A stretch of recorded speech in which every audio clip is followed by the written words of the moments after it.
sessió del cicle que ja fa un any vàrem iniciar amb l'Ester Cabanes, amb el suport del Departament de Drets Socials, de la Fundació La Caixa, de FUCIA Barcelona del Club de Roma, i que han anat donant un fruit considerable al llarg d'aquests mesos.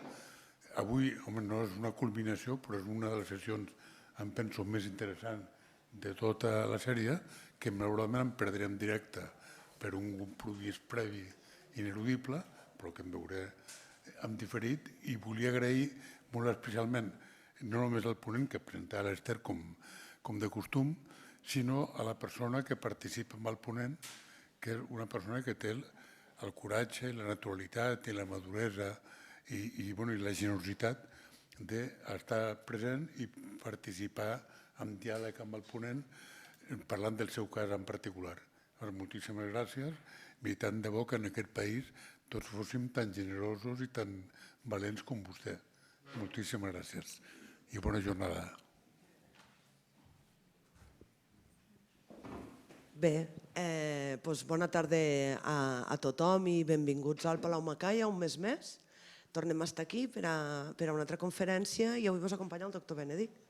El doctor Benedict és psiquiatre i psicoterapeuta a l'Hospital del Mar i a la Pompeu Fabra. Ho he dit bé, així resumit? Sí, professor associat a la Pompeu Fabra. Professor associat a la Pompeu Fabra. Però sobretot, el doctor Benedict avui està aquí perquè jo tinc costum de llegir els resums de premsa que me passen del departament i vaig veure fa un temps que s'havia publicat un article des de l'Hospital de Mar, havien fet una investigació de com afectava la salut mental l'impacte dels maltractaments o de les situacions de violència quan un és infant. I llavors, clar, me va quadrar, sobretot en el que estem fent aquí, que ja des d'un primer moment, i com ara dia Jaume, el que hem anat fent aquí és conferències per a poder parlar de l'impacte que té els bons tractes o els mals tractes a la infància quan un és adult i el que pot suposar. Hem tingut el Rafa Benito, que ha parlat del trauma del desenvolupament, hem parlat de les conseqüències en José Luis Gonzalo, també va estar... Hem tingut diferents ponents aquí, tots molt interessants, que han intentat explicar-nos què és el que passa a la infància. Però ara tindrem la possibilitat, jo crec que és un regal, que ens puguen explicar en pròpia veu quins són els resultats reals. Com després aquestes persones, una vegada fet l'estudi, quan són grans, quan se fa un estudi a persones que estan patint un problema de la salut mental, què trobem quan els estudiem realment i quines són les coses que tenen en comú. I resulta ser que hem arribat al cap del carrer.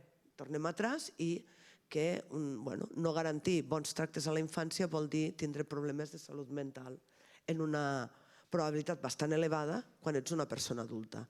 El doctor Benedict no ve tot sol, ve acompanyat de Míriam, que Míriam és una pacient del doctor Benedict que ha volgut venir i estar aquí amb nosaltres i és una persona molt valenta i que també li agraeixo moltíssim que estigui aquí i sense més, té la paraula el doctor. Vale, perfecto. Gracias, Esther, por la introducción, presentación. También agradecer en general por la invitación aquí. Estoy muy contento realmente porque yo creo que es un ciclo de conferencias muy relevante, muy importante. Y como dices, Esther, vamos a la edad adulta cuando ya hay consecuencias del trauma psicológico en la edad infantil, ¿no? Y si os parece, empiezo a presentar. Vamos a hacer lo siguiente, que voy a presentar algo de teoría, algunos estudios, conceptos. Después voy a hacer una entrevista con Míriam aquí en directo. También igual puede preguntar a alguien de vosotros si queréis, y si te parece bien a ti, Míriam.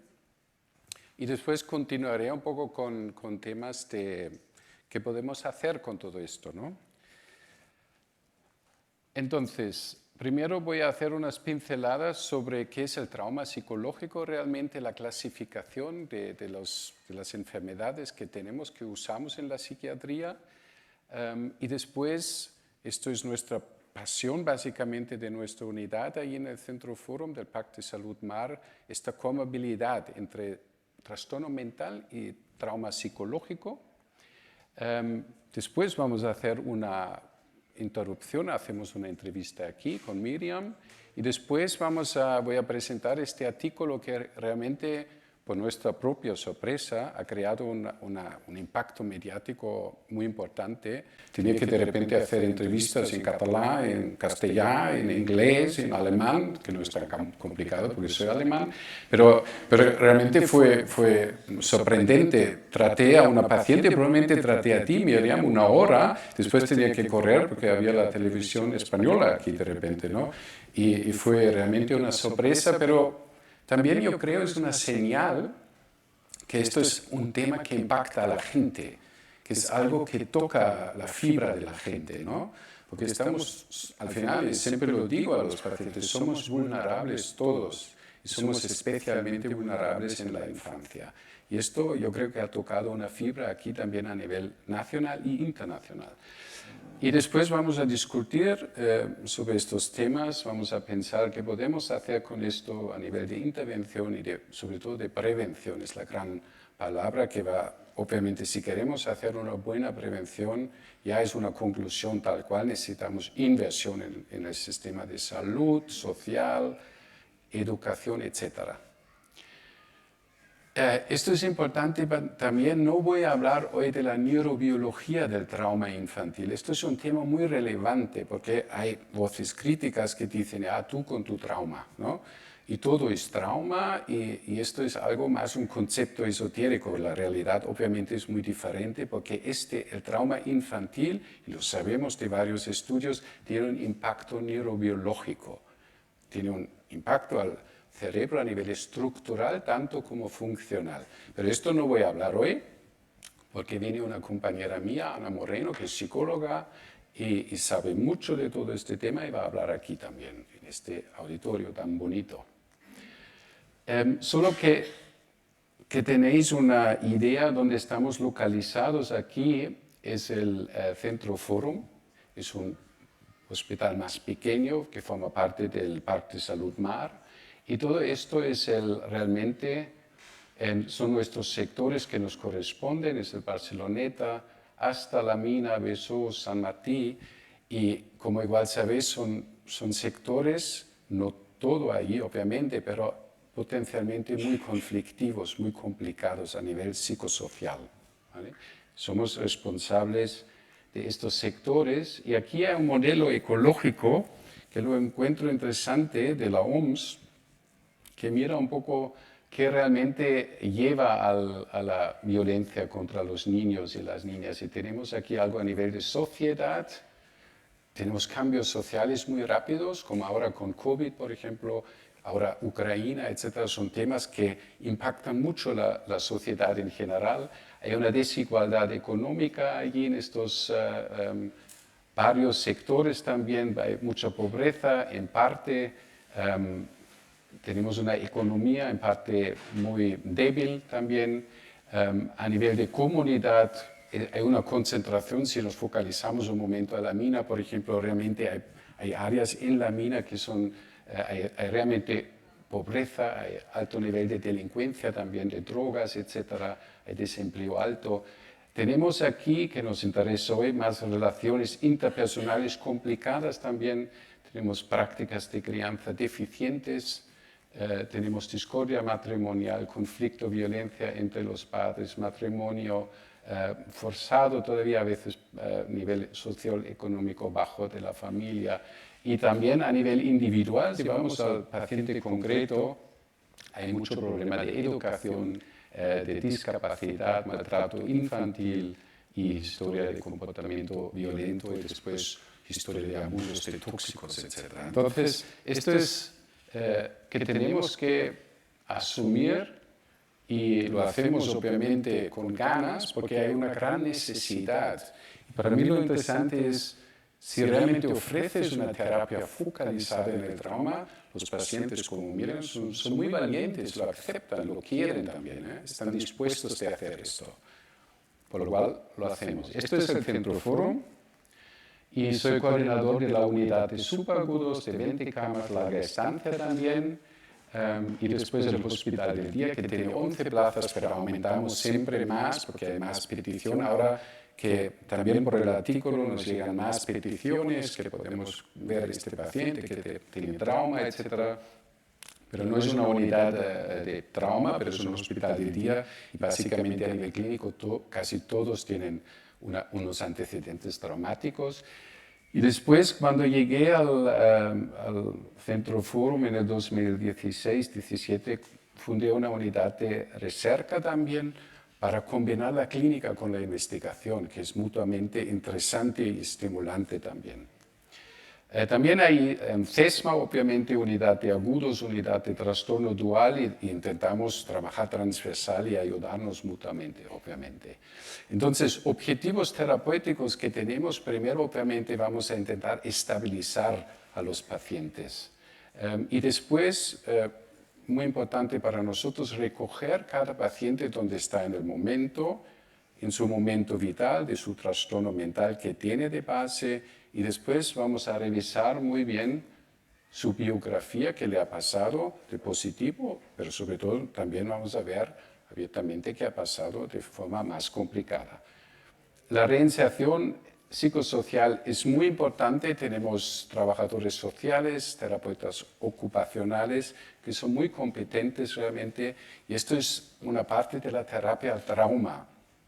¿Y por qué? Porque el trauma normalmente es interpersonal, es entre seres humanos. Entonces, ¿qué hace? Mucha gente se retira a nivel social. Por lo cual, solo este grupo del hospital del día, donde se encuentran por primera vez con otras personas, ya es terapéutico, es muy importante. Después buscamos, obviamente, en paralelo ya que se vinculen estos pacientes a otras unidades o a otras posibilidades de reinsertarse a la vida más normal. ¿Vale? Y después añadimos algo que hacen muy pocos hospitales en España. Desde hace poco estuve en Múnich, en mi ex hospital, de hecho, introduje allí MDR también. Es un hospital universitario muy importante. Ofrecen todo tipo de tratamiento, menos un tratamiento focalizado en el trauma. Y después, cuando me fui, ofrecieron la primera formación en MDR también allí. Nosotros somos uno de los pocos centros que ofrecen este tratamiento a los pacientes. MDR es una terapia focalizada en el trauma con evidencia científica en el trastorno por estrés postraumático. Y esto, para mi gusto, es realmente la única psiquiatría de precisión que tenemos. Es un gran tema actualmente que todos quieren hacer psiquiatría de precisión con neuroimagen, con neuromarcadoras a nivel genético, pero realmente yo creo que es importante para nosotros es revisar bien la biografía de cada uno de nuestros pacientes. Y después, como he mencionado, vamos a vincular la clínica con la investigación. Esto es el equipo, nuestro equipo de nuestra Research Unit, y tenemos 5 postdocs y hacemos también tesis doctorales sobre el tema trauma, prevalencia del trauma dentro de los trastornos mentales y la terapia MDR en estudios randomizados controlados. También tenemos 10-15 terapeutas externos especializados en MDR que nos ayudarán en los estudios para tratar a nuestros pacientes. Entonces tenemos 2 líneas. La gran línea es esta, la prevalencia y tratamiento del trauma psicológico en trastornos mentales y contexto transcultural también. Después tenemos 2 proyectos europeos, MentUp y MentBest, que intentan mejorar la salud mental en la comunidad, o MentUp es, por ejemplo, en pequeñas y medianas empresas. Entonces, una pincelada sobre el trauma psicológico. Una posible definición, hay muchas, pero una posible es que es una persona que experimenta eventos o circunstancias que son física o emocionalmente dañinos o que amenazan la vida y que tienen efectos adversos duraderos en su funcionamiento y bienestar mental, físico, social, emocional o espiritual. Que vemos en la realidad, en la clínica realidad, es muchas veces que vemos en esta figura aquí que realmente hay una traumatización muy temprana y después hay una retraumatización. Tenemos aquí el maltrato infantil, después muchas veces se añade el bullying en la escuela también. El bullying es un tema muy relevante a nivel clínico también, violencia juvenil, violencia de pareja también, y desde el inicio ya la violencia sexual y después abuso psicológico, negligencia, etcétera, de los pacientes. Y tengo, por ejemplo, ahora actualmente otra paciente en el Hospital del Día, Mercè, que realmente ha tenido una vida bastante bien hasta los 12 años. Después hay abuso sexual de un pariente de la familia, el tío. Y después, durante varios años, como en muchos casos nadie habla de esto, es un tabú, no se descubierta tampoco. Y después ella experimenta un bullying en la escuela. Después trabaja, hay un mobbing en el trabajo. Y después hay una pareja que también es violento. Entonces es realmente un caso muy típico que vemos una acumulación de eventos traumáticos de nuestros pacientes. Entonces, ¿qué hacemos? Es coger bien la línea biográfica de estos pacientes y trabajamos estos eventos traumáticos poco a poco con los pacientes. Por cierto, tenemos actualmente en nuestro hospital una exposición Dones y Salud. Y vemos aquí la violencia sexual afecta a España 3 millones de dones. Es realmente, yo creo, un número muy, muy importante, desafortunadamente. Otros temas que igual conocéis, pero para tener claro que, os seguro que todo el mundo sabe de qué estamos hablando, hay una expresión en inglés, Adverse Childhood Experiences, ACE, para el trauma psicológico en la infancia. Esto es importante para un estudio que voy a mostrar más bien al final de la sesión que han realizado. Y aquí hablamos de, por ejemplo, abuso sexual, ¿no? Que cualquier situación con o sin conductas de tocar en la que se utiliza al niño para estimular sexualmente al perpetrador. Abuso emocional es algo altamente frecuente, prevalente, pero no tan fácil de detectar realmente, que los padres o cuidadores insultan, humillan a los niños, amenazan a los niños. La negligencia emocional, que los padres están ausentes, no se preocupan por las necesidades del niño, no acompañan emocionalmente adecuadamente a los niños. Y la negligencia física también es algo súper importante, que tenemos que llevar los niños al pediatra. Tenemos que mirar que hay comida, ropa limpia, etc., ¿no? Entonces, estos son algunos tipos. Después, pérdida de seres queridos, ser testigo de violencia, peleas constantes en el hogar, uso de tóxicos en casa. También si hay un trastorno psiquiátrico, muchas veces para los niños es un evento traumático también por la inestabilidad de los padres y entran en presión. También adversidades económicas. Veo muchos pacientes que me cuentan, siempre había este temor, no llegamos al final del mes. Es un tema realmente muy importante y, como mencionado antes, bullying también. Todo esto lleva muchas veces, y esto a nivel clínico es muy relevante también, un trastorno de apego. Muchos pacientes nuestros nunca han experimentado realmente un apego seguro y amoroso. Tenemos que intentar trabajar esto, darles seguridad en este sentido otra vez. Entonces, a nivel diagnóstico, sabéis que los psiquiatras tenemos que diagnosticar a nuestros pacientes con ciertos diagnósticos a raíz de normalmente trauma interpersonal. Ahora tenemos algunos traumas impersonales como, por ejemplo, el terremoto en Turquía, o la guerra en Ucrania o COVID, son traumas impersonales, pero afectan a todo el mundo, son como traumas de tipo más colectivo. Y tenemos igual algunos síntomas que los pacientes cuentan que no pueden dormir bien, por ejemplo, o tienen algo de ansiedad, pero se controla después de unas horas o unos días. Después hay el trastorno de adaptación, hasta 6 meses normalmente la duración, y aquí los pacientes desarrollan síntomas depresivos, ansiosos más bien. Normalmente van al CAP y allí pautan normalmente diazepam. Esto es que pasa muchas veces, porque claro, no tienen el tiempo para entrar en el tema que realmente ha provocado esta crisis. Y después tenemos aquí los síntomas típicos del trastorno por estrés postraumático, que son reexperimentando el evento traumático, pensamientos constantes, intrusivos sobre el evento traumático. Muchos pacientes me comentan que tienen pesadillas, que también tienen disociación, depersonalización o derealización, piensan que todo esto no es real o no se sienten muy en sí mismos, integrados. Muchas veces hay sensación de culpabilidad o mucha tristeza, obviamente, alteraciones del sueño, de la concentración, irritabilidad y también sobresaltos, hipervigilancia y sobre todo mucha evitación de todo que tiene que ver con el evento traumático. Ahora hay, desde hace muy poco, que se ha incluido en el CIE-11, que es un manual diagnóstico, el trastorno por estrés postraumático complejo.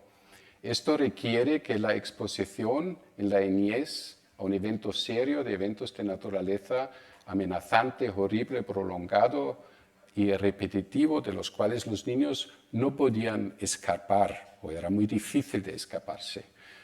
Entonces aquí entra la violencia doméstica prolongada, negligencia emocional o abuso sexual o físico repetido.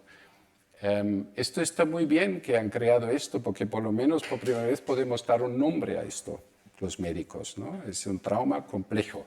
El problema con este diagnóstico es que hay que realmente cumplir siempre todos los síntomas antes mencionados del trastorno por estrés postraumático agudo.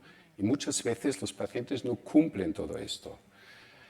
Además, tienen obviamente problemas en la regulación del afecto, creencias negativas sobre sí mismas, yo soy culpable, yo soy inferior, no sirvo, no valgo, etc. Y dificultades para mantener relaciones y sentirse cerca de los demás. Eso es algo clínicamente que vemos mucho en nuestros pacientes. Y hay un deterioro muy significativo a nivel de familia, personal, profesión, etcétera, a nivel social.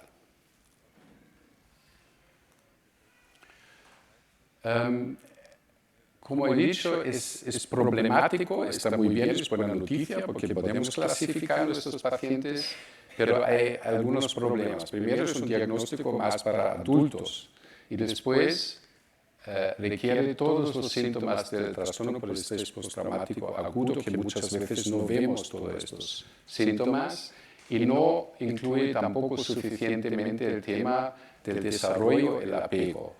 Entonces hay un grupo americano, este grupo que ha creado un nuevo diagnóstico que se llama trastorno traumático por desarrollo. Y esto realmente capta muy bien que vemos en nuestro día al día de los pacientes. Y aquí hay un artículo, no voy a entrar ahora en detalle de este diagnóstico, pero no tienen que cumplir todos los síntomas del trastorno por estrés postraumático. Pero además, los típicos síntomas del apego inseguro, también de disregulación emocional, conductas autolesivas, cogniciones negativas, dificultades de relacionarse con los demás, pueden cumplir. Entonces aquí hay un artículo que realmente resume muy bien todo el tema de este diagnóstico y los criterios de este diagnóstico. Ahora nosotros el plan es validar una versión para adultos para diagnosticar retrospectivamente en nuestro ámbito de psiquiatría cuántos de nuestros pacientes con trastorno mental tienen este trastorno traumático por desarrollo. Yo me voy a coger una agua.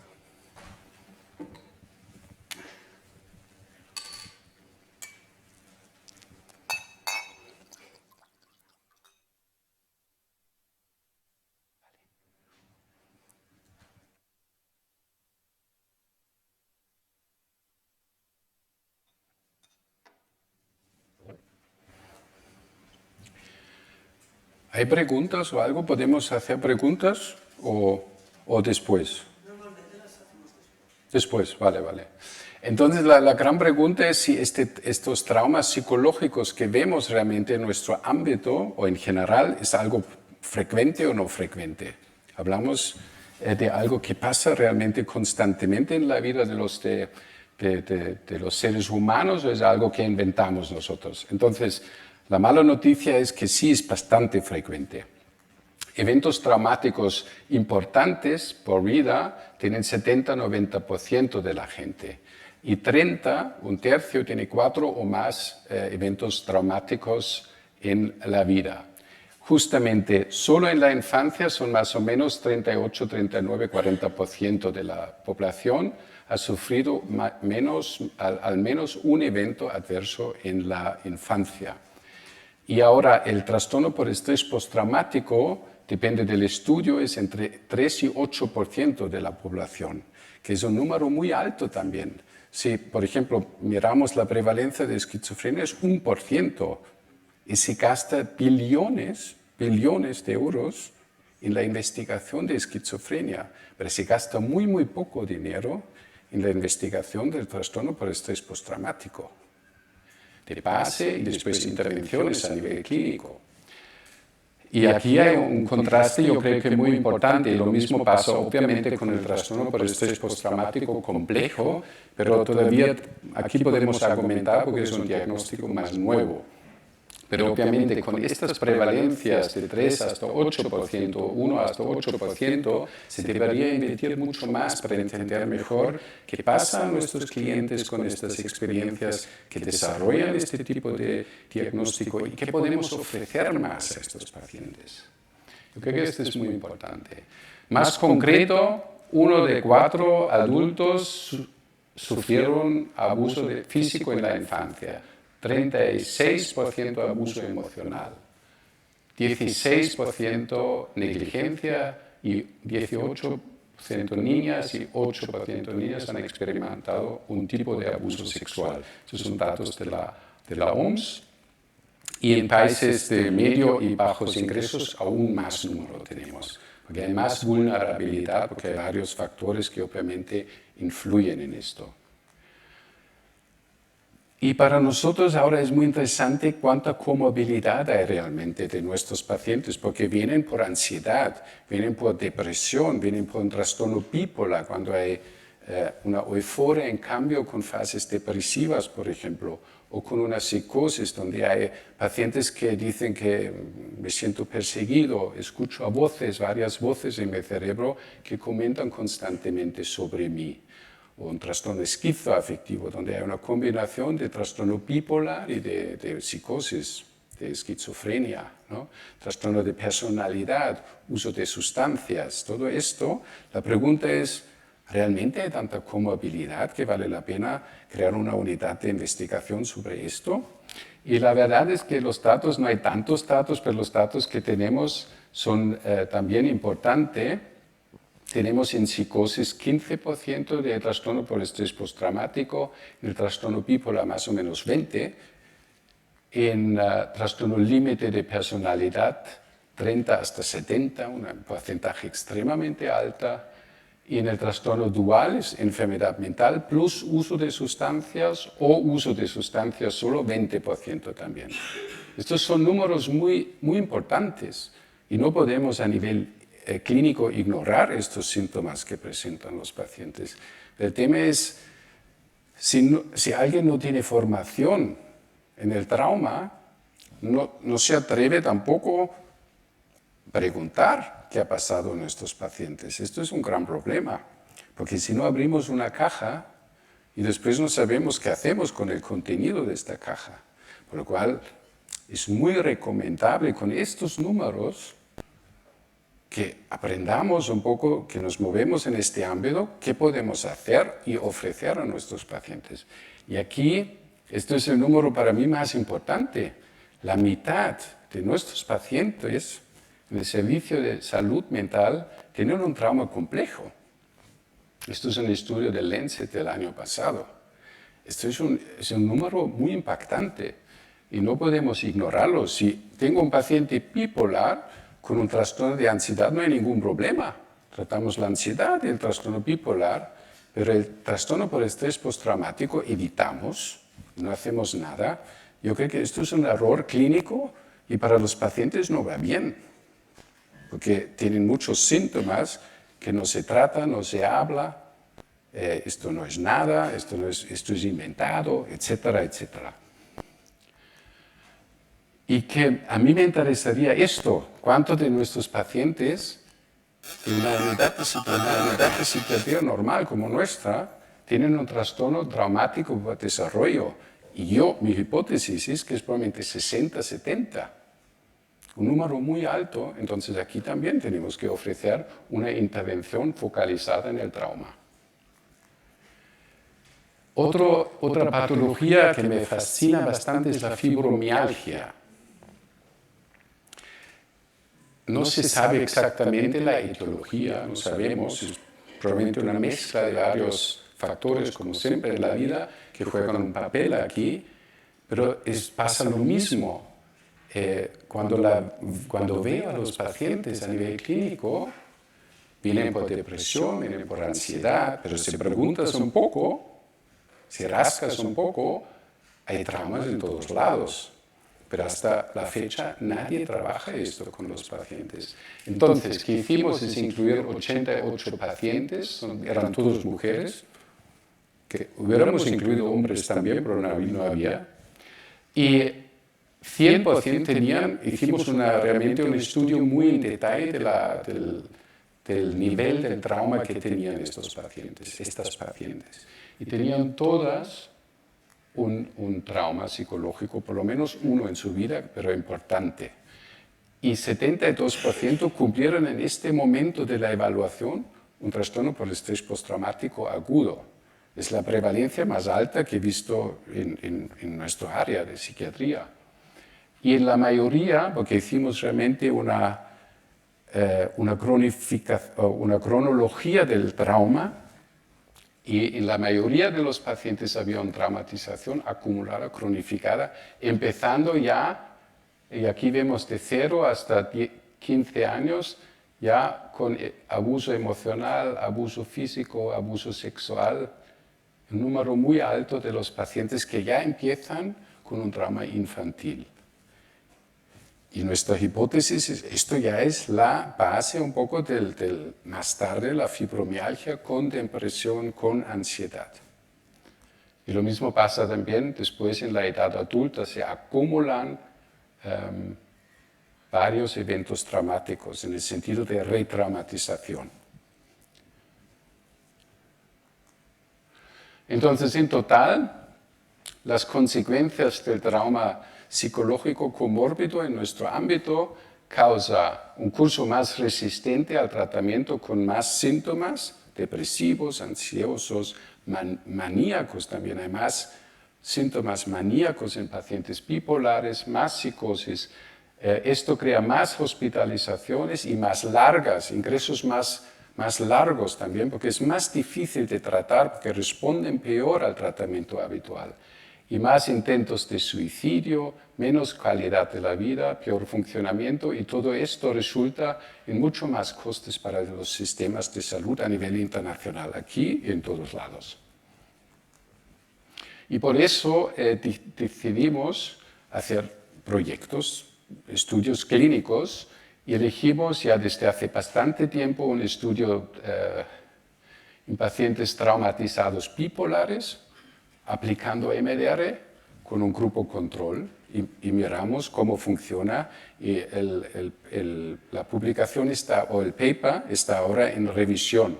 Lo miran si lo consideran bien, pero que encontramos básicamente entre nosotros es que mejoran a nivel afectivo, se estabilizan, menos síntomas depresivos y menos síntomas hipomaníacos, ¿vale? Que es interesante que trabajamos el trauma y los pacientes se estabilizan en el ánimo. Después hicimos otro estudio en nuestra unidad de psiquiatría, también con un grupo control, esto estamos analizando ahora. Después recibí yo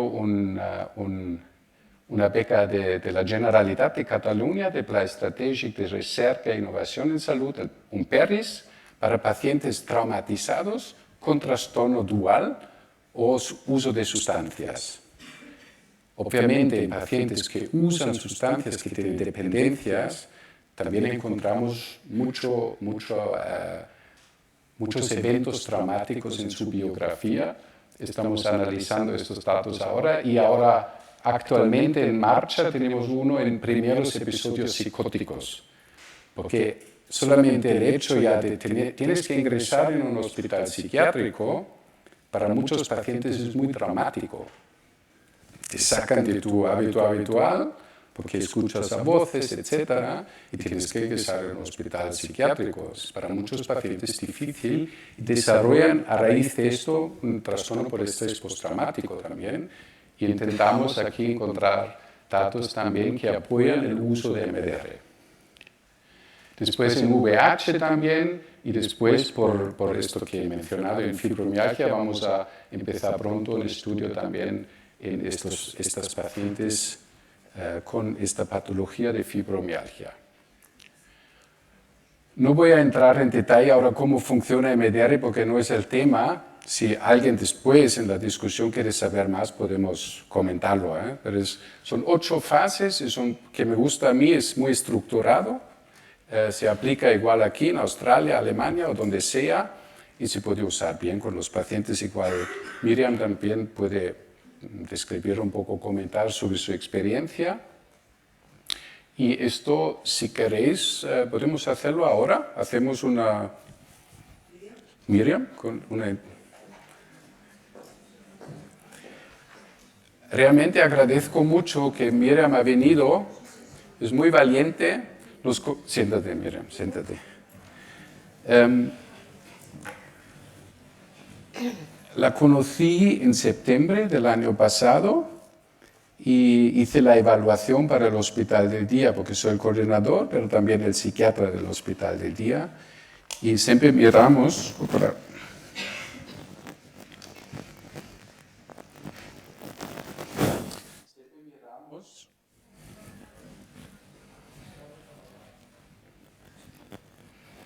Ahora he caído, ¿no?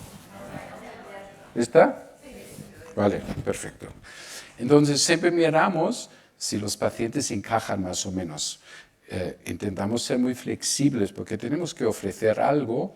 También antes, por ejemplo, no se incluía pacientes con abuso de sustancias, pero no tenemos un hospital de día para tóxicos. Entonces, nos flexibilizamos e incluimos también esto si no hay un consumo muy activo, ¿no? Entonces nos conocimos en septiembre y la llamé y le decía, Miriam, oye, me gustaría conocerte y a ver qué tal. Porque tu médico, tu psiquiatra de referencia pensaba igual, el hospital del día sería interesante, ¿no? Entonces, ¿qué pasó? Es la primera cita no vino. Pensaba, ostras, vale, entonces la llamé otra vez, no, tenía tanta ansiedad, no podía salir de la casa, ¿no? Entonces acordamos otra fecha y vino con su madre, ¿no? Igual nos puedes comentar un poco cómo te sentías este día. Bueno, yo durante ese tiempo no salía sola de casa y incluso acompañada tenía problemas muchas veces. Estaba bastante limitada. Bueno, tenía miedo de tener crisis de ansiedad en la calle, entonces... Bueno, aparte también mi vida era bastante solitaria, entonces pues dependía esto, ¿no? De estar bien, de estar con mi madre, pero mi vida era muy cerrada, muy limitada y para mí era muy difícil ir a las citas con médicos que a lo mejor, que había concertado porque a lo mejor ese día no estaba bien, ¿no? Y eso hizo también que tardara mucho en llegar a tener un proceso que me funcionara. ¿Y recuerdas la entrevista que tuvimos? Sí, claro. ¿Cómo fue para ti? Pues fue una esperanza, ¿no? Fue para mí muy, muy esperanzador porque bueno, me hablaste muy claro, primero me preguntaste, te expliqué la historia, entonces me comentaste enseguida que era claro que se trataba de un trauma y yo hasta entonces no me lo había planteado así.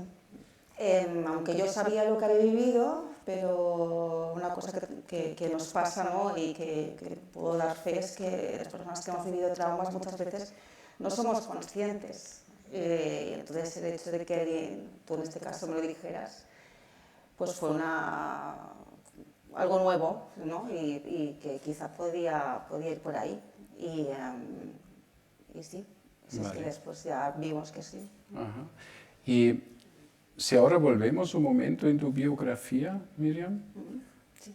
¿nos puedes comentar un poco cómo fue la infancia? Por ejemplo, la Miriam con 4, 5, 6 años. Bueno, sí, a mí me pasó un poco como el caso que comentabas de Mercè, ¿no? Que también eso es un poco más, hasta los 12 años más o menos, para mí todo estaba allí bien, o yo creía eso, porque también normalizas cosas, ¿no? Pero yo me sentía contenta. Tengo un hermano que es 13 meses mayor que yo, con quien teníamos mucha relación, mi padre estaba poco en casa, era familia humilde. Pero bueno, sí, a partir de cuando llega la adolescencia es cuando las cosas ya se tuercen de manera muy seria. Empieza a haber pues, malos tratos verbales y físicos en casa continuados. Bueno, pues fue por parte de mi padre, de mi hermano, y la cosa se agravaba porque además una cosa que también parece ser que suele pasar, porque bueno, soy bastante lectora y sabes que cuando me dijiste este diagnóstico, además he leído sobre el tema y me he sentido muy identificada. Y era ya no solo que insultos muy graves y a diario y mucho... Bueno, puedo decir que sé que, por ejemplo, mi padre no me quería y eso es muy difícil de aceptar, ¿no? Pero lo viví. Y después también mi hermano fue muy, muy violento después, entonces era un día a día muy duro. Y luego, esto que decía que pasa bastante según he visto, ¿no? Es que, bueno, que ella también el resto de la familia que miran hacia otro lado, ¿no? Entonces, llega un momento que esto te crea bueno, sé que se llama disociación, creo, ¿no?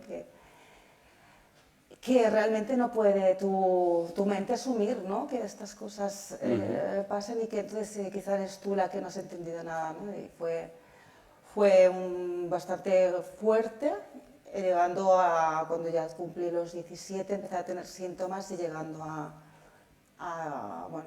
una agorafobia con ataques de pánico incapacitante y estar más de 1 año y medio aislada. 1 año y medio, ¿eh? Más de 1 año y medio, no sabemos exactamente porque hay una amnesia importante por parte mía y de mi madre, que somos las que quedamos unidas ahora, ¿no? Y hay mucho vacío. También sé ahora que esto es normal, ¿no? Yo no recuerdo sucesos, pero no recuerdo mi día a día. Vale, pero ¿qué dirías, Miriam, en qué edad realmente empieza el sufrimiento de la pequeña Miriam, ¿no? ¿Cuántos años tienes realmente? ¿Cuando empiezan a ver los malos tratos o cuando empiezas a tener estos síntomas? ¿Cuándo empiezan los malos tratos? Sobre los 12, 13... 12, 13. Sí. Porque aquí me comentaste que servicios sociales vinieron también una vez, ¿no? Sí. No, fue los papás de una amiga mía del colegio, porque yo como llegaba, bueno, varios días llevaba mal, pues porque me había, a lo mejor, pegado antes de ir. Y hubo un papá de una amiga mía que me llevó en su Vespa un día a una oficina de servicios sociales, porque creo que ya tenía que eso que arreglarse. Entonces, lo que pasó es que expliqué lo que pasaba y sinceramente no se hizo absolutamente nada. Me dijeron que nos pegaran los papás, era normal. Me tuvieron en un cuartito con muchos juguetes, hablaron conmigo allí, me dijeron que esto no era para tanto. Vale. Bueno, ¿Tu deseo, de todas formas, cuál era en este momento? Yo me fui allí, reconozco, con la esperanza de salir de allí, que eso se acabara. Ajá. Hoy pienso que a lo mejor ya hubiera valido con que hubiera habido una terapia familiar o algo, ¿no? O sea, no lo sé, Vale. pero... Vale. Ajá. Trabajamos temas, tú y yo, durante tu estancia en el hospital el día también de violencia física. Sí. ¿Puedes comentar esto? Sí, si no puedes. Sí, no hay problema. Creo que es útil comentar que esto existe. Sí, bueno, la violencia era lo habitual en casa. Y bueno, el tema que tratamos más en MDR fue una ocasión en la que estaban mis abuelos, estaba mi padre y bueno, yo llego a casa y bueno, básicamente lo que pasó es que nos enzarzamos una discusión muy rápido, no lo esperaba. Y bueno, aquel día fue más grave de lo habitual y bueno, con intentos de asfixia, con pues eso, muchos puñetazos y yo llegué como casi a perder el sentido y sí que es verdad lo que comentamos que llegó un momento en que bueno, a mí me van moviendo, ¿no? Mi padre en el momento de la agresión y en un momento dado yo veo, tal como me cae la cabeza, que mis abuelos están sentados y están contentos, ¿no? Están satisfechos, ¿no? Con la situación. Y esto pues es lo que más hemos trabajado allí. Ya sabes. Igual un episodio muy representativo, ¿no? Del ambiente en casa, ¿no? Sí. Desafortunadamente, ¿no? Sí. ¿Y la agresión fue de parte de tu hermano en este momento o del No, padre? este día del mi hermano no padre? estaba. Ajá. Porque tu hermano también, esto era una dinámica muy violenta, ¿no? Entre vosotros dos. Sí, se puede decir que él mandaba en casa. Además, ya no es, ¿no? El tema de veces cuando recibimos malos tratos, sino lo que digo, por una parte las personas que vienen a otro lado, que son de tu familia, pero también la negación. El hecho de que ellos mismos te tenían prohibido verbalizar esto, ¿no? No se podía decir en casa que había esto. Bueno, al final es todo, ¿no? Es un cóctel, ¿no? ¿Había alguien que te apoyaba o ayudaba? Bueno, mi madre es lo que podía, pero estaba igual de bloqueada, o sea, estábamos bastante anuladas y es difícil para la gente que no vive esto saber cómo te puedes quedar allí y es que realmente también es difícil de explicarlo, pero sí que es verdad que hay un apego allí, ¿no? Para mí era bueno,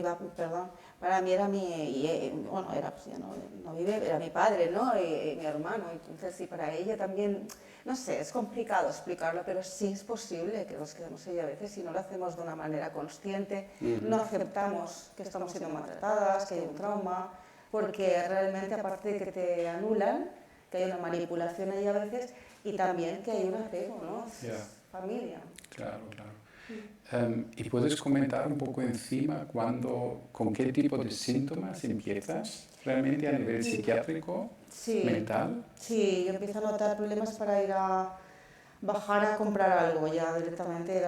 Empecé a notar sudores, me costaba muchísimo.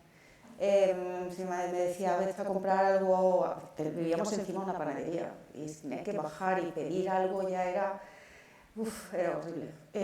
Y ahí empiezo a notarlo. Pero no sabes lo que es, no tiene nombre. Esto fue sobre todo con 17, va pasando y yo calculo sobre los 19. A los 19 estaba yo ya mal seguro, no sé, serían los 18, 19, que empezaría, que quedó ya totalmente aislada. Y con la única persona que tenía relación era con mi madre y me costaba. Porque el nivel de pánico es tan grande, bueno, en mi caso, y hay grados, ¿no? Supongo, ya no lo sé, pero el mío era muy incapacitante y si me hablaban no les entendía. Estaba completamente burnout, sí, totalmente. Y bueno, obviamente esto genera pues la fobia social y llegar a cero. Yo luego a partir de aquí, cuando empiezo un poquito a recuperarme poquito a poco, soy un bebé. He olvidado muchas cosas de que me gusta, que no. Y todo este tiempo, la verdad que eché de menos, pues eso, ¿no? Saber qué me pasaba, no hubo un diagnóstico. ¿La bulimia fue antes o después? Después. Sí. Vale. Entonces, primero estos síntomas graves de ansiedad que te debilitan totalmente, no puedes salir. Después viene la bulimia, la fase bulímica. Sí, bueno, esto ha ido un poco por temporadas. Sí. Vale. Una ansiedad, hambre emocional y luego la culpabilidad. Y después también fases depresivas realmente. Sí, donde claro. estás muy bajo del ánimo, tristeza, no puedo más, no salgo de la cama. Sí, sí, sí, Ajá. sí, sí, sí, esto, ideas de decir no puedo más. Ujú. Es muy importante la atención porque yo en mi caso ese no puedo más como hubiera sido así, o sea, yo tengo la gran suerte que soy mamá y que he tenido un ancla allí, y me alegro muchísimo hoy en día de no haber hecho caso a esa necesidad mía de acabar, ¿no? Y fíjate, hoy doy gracias porque estoy muy bien, ¿no? Pero muchas personas no tienen, no fueron un ancla. Ya. Esto fue muy importante, el nacimiento de tu hija, ¿no? Muchísimo, Sí. sí. Y después el TDAH también, ¿no? Allí. Sí, trastorno de atención, sí, estoy... ¿Cuándo eso es- empieza estos síntomas? No lo sé, eso no lo sé. Realmente lo que es que me sigue pasando sí bueno, a veces me disperso, ¿no? A lo mejor estoy viendo una película o me estás hablando de tal y tengo que decir, ostras, pues por un momento me he ido, ¿sabes? Entonces, sí, se me diagnosticó TDAH, sabes que estoy en tratamiento, aunque yo tengo la teoría mía personal de que bueno, al final todo un poco viene de lo mismo y que a lo mejor trabajando el trauma consigo también salvar eso, pero bueno, eso ya te lo dejo a ti. Vale. Ajá. Pero es realmente que te vas, ¿sabes? Mentalmente o no te puedes concentrar en Me ello. cuesta concentrarme, sí. Pero es concentración, no te vas mentalmente a otras ideas, otro mundo. No, a otro mundo no, simplemente a lo mejor me da un pensamiento y en ese momento ese pensamiento se lo lleva todo. Vale. Ajá. Sí. Entonces, ¿cuándo empezaste con terapia en el ámbito de psiquiatría? ¿Con cuántos años? Bueno, cuando empiezan los síntomas en la adolescencia, mi madre me lleva, estoy en el hospital de San Pablo, en psiquiatría, y la verdad es que recuerdo poco de allí, pero sí que sé que no fui diagnosticada a mí en persona, ¿no? Yo, aparte, había cosas, ¿no? Como, por ejemplo, accidentes de personalidad, a lo mejor a las 7 de la mañana y yo estaba fatal y se me caía la cabeza encima de los test. Y había que continuar, porque si no, nadie te decía, oye, ven otro día, ¿no? Era todo como muy mecánico. No sé, la verdad que fue un poco frustrante y hizo que yo luego, durante muchos años, también haya pasado todo mi proceso sola. Yo, como sabes, me agarré a estudiar. En cuanto mi cerebro empezó a funcionar, me agarré a estudiar todo lo que podía de psicología, buscando muchas respuestas. He aprendido mucho, he leído también muchas cosas que no me han servido y que, bueno, con mucho filtro, pero ha sido más esto, he estado muchos años sin terapia. Ya. ¿Y cuándo empiezas otra vez con terapia? Pues durante un tiempo, cuando ya tengo a mi hija, veo que vuelvo a tener este tipo de ansiedad porque recuperé bastante bien. Noto que voy teniendo problemas de ansiedad y decido ir a una psicóloga por privado, por decir, bueno, no sé, a lo mejor no me fue bien, porque también me pasó lo mismo, que no me dio diagnóstico. Estuvimos varias sesiones y bueno, ya tenía una carpeta con mi nombre encima y pasadas sesiones yo le digo, ¿me puedes decir qué tengo? ¿Qué hay? ¿No? Yo sí que sin saber identificar con nada de lo que había vivido antes. Para mí era lo vivido y ya está. Y me dijo que no me lo podía decir para que no me etiquetara o no me sugestionara. Y yo le insistí y le dije, no, tranquila, yo también leo mucho, yo me busco muchas respuestas, me interesa todo esto y puedes estar tranquila que si me tuviera que sugestionar. Y no me dio diagnóstico, así que nada. La verdad que también dejé de ir, se perdió la confianza, tampoco es que hubiera ido súper bien. Vale. Y hasta luego, ¿no? Después cuando ya sufro una retraumatización, que tampoco se llamaba así, por una relación tóxica que hace que todo lo que estaba ahí dormido vuelva a salir, toda la ¿Esto vergüenza. fue cuándo? ¿Qué año? 2018. 18, vale. Hace- Entonces entras en el CESMA. Y entonces, bueno, tardé 4 años Vale. en buscar ayuda porque no estaba capacitada para ni siquiera buscar ayuda. sí me va todo el garete, Vale. economía, todo, y entonces, Vale, claro. vale. ¿Y algún de los profesionales te ha hecho una entrevista sobre tu vida, de los eventos traumáticos que has tenido? No, tal como tal, no. Yo sí que he explicado, pero no querer incidir más en esto, no, es que ni siquiera yo, por eso a lo mejor también, no sé, no había sospechado que podía venir todo allí, aunque Vale, parece vale. evidente, no.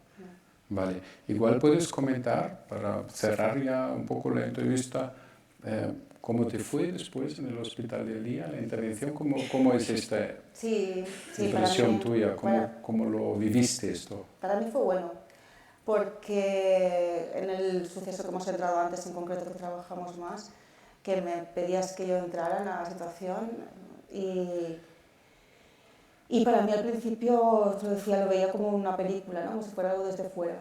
Y a base de sesiones pude entrar y sentir cosas que no me había permitido sentir, que era básicamente pena y un poco hacer el duelo, ¿no? Y a partir de aquí, bueno, yo ya noto una mejoría muy rápida. Ya no solo es que salga sola, es que hoy estoy aquí, para mí ha sido muy positivo. Ya. Y yo recuerdo bien las cogniciones negativas que has tenido, ¿no? Sí, eso Esto, anda ahí, ¿cuál? ¿Andan por allí? La ¿Sí? culpa, todo La esto culpa. es lo que más está ahí, sí, hay mucho trabajo, Ya. pero bueno. Ajá. Pero ahora hay un conocimiento, yo creo que es muy importante eso, ¿no? Que sepamos, Vale, que se perfecto. nos informe. Ajá. A ver, si te parece, Miriam, si alguien quiere preguntar algo, si os parece, si alguien tiene curiosidad o quiere saber algo en concreto. Yo felicitarla por su valentía. No tanta. Felicitarla de todo, Gracias. porque por ahí empieza la solución. Sí, sí, eso Pues es. ya está, ya está. Gracias. ¿Alguien más que quiere preguntar o comentar algo? Bueno, jo quisiera preguntar... gràcies. Per què hi ha persones que, havent tingut un trauma infantil, se'n surten, com podria ser el cas de la Míriam, i per què hi ha persones que no se'n surten? Ja. Quin component hi ha aquí, o que realment no s'ha trobat el professional adequat per poder treballar totes aquestes coses? Ajá. ¿Y te refieres a pesar del tratamiento focalizado en el trauma o Bueno, en claro, general?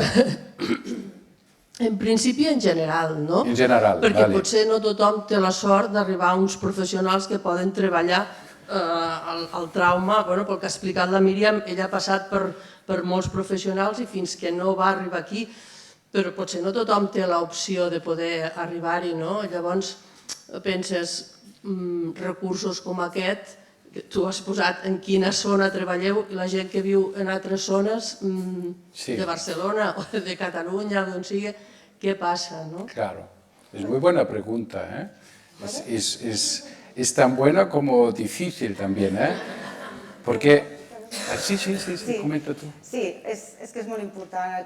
Català, puc? Sí, pots. És molt important el que dius, perquè a mi m'ha passat que jo, quan arribo amb el doctor Aman, jo no és que hagi anat derivada a una persona, a un professional amb especialitat en trauma. Va ser casualitat. I això és bastant dolorós, perquè la sort que he tingut jo no la tenim tots. És més, el tractament de l'hospitaleria dura 3 mesos i no hi ha més, i tampoc, en el meu cas, encara que ha anat bé, ha sigut necessari més. Jo després he anat mirant i no es pot demanar un especialista avui dia a la pública així. I per privat és molt costós, jo per exemple no m'ho puc permetre, no? I és important. A mi també m'ha sigut un avantatge que jo, el que he dit, estudio molt, però no tothom pot fer-ho, no? Estudio molt sobre aquest tema, vull dir, m'apassiona poder entendre coses que han passat dins meu, però hi ha gent que no pot llegir o que no pot... És un problema que és el que fa que també jo estigui aquí avui, que ho faci amb moltes ganes, realment. Sí, és que això és que depèn de quin professional te trobes. La vida te pot anar d'una manera i depèn de qui te trobes, te va d'una altra, no? Exacte. I estem parlant de vida de persones i de joves i d'adolescents i de persones grans, és igual, no? Sí, és gent que no trobarà mai, són molts anys que es queden allà, no? Jo no vull pensar que són perduts, ni molt menys, però sí que es podria haver abreviat. Costos, no? Que també és el que ens interessa, no? Els que marquen aquests 3 mesos. És una mica contradictori, no? Que hi ha coses que s'han de mir, no? Gràcies pel teu testimoni. A vosaltres. Jo hi ha una cosa que sí que m'he fixat que has dit, que va arribar un moment, quan tu eres adolescent, que vas comprendre que era normal, no? El que t'estava passant. Sí.